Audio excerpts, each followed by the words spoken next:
महाराज जी, मैं इतना कार्य करती हूं नहीं। ये धर्म इकलौता मेरा नहीं है, ये सब हम सभी का है और इसकी रक्षा केवल मैं करूं, ये उद्देश्य भी मेरे हिसाब से इस लायक शायद मुझे भगवान ने समझा भी नहीं है।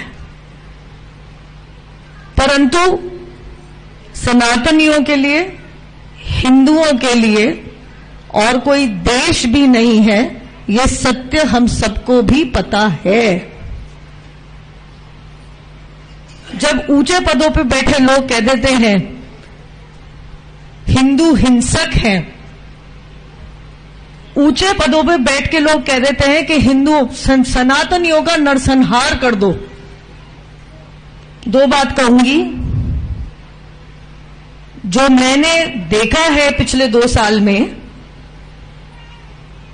सनातनियों का नरसंहार करने की कोशिश की गई, क्योंकि शायद व्हाट्सएप पे, फेसबुक पे कुछ लिख दिया और कुछ ऐसा उल्टा सीधा नहीं लिखा।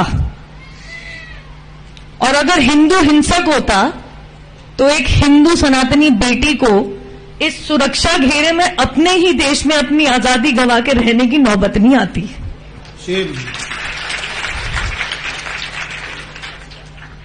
यहां पे आप लोग भागवत कथा सुनने आते हैं। यहां इस माहौल में मैं और कुछ नहीं कहूंगी, परंतु इतना जरूर कहूंगी कि एकत्रित हो जाइए।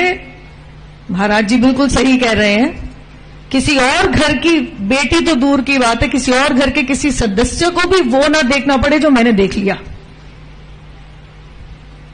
और जब तक मेरी सांस है, मैं आप सभी के घर की एक बेटी, बेटा, आप कुछ मान लीजिए, मैं उसी के लिए आपके लिए खड़ी रहूंगी, अपनी आवाज उठाती रहूंगी। तुम कहो तो वाह वाह, मैं सत्य भी कह दूं तो सर तन से जुदा, ये मेरे देश में नहीं चलेगा। मेरा देश भारतीय संविधान से चलेगा, किसी मजहबी कानून या शरिया से नहीं।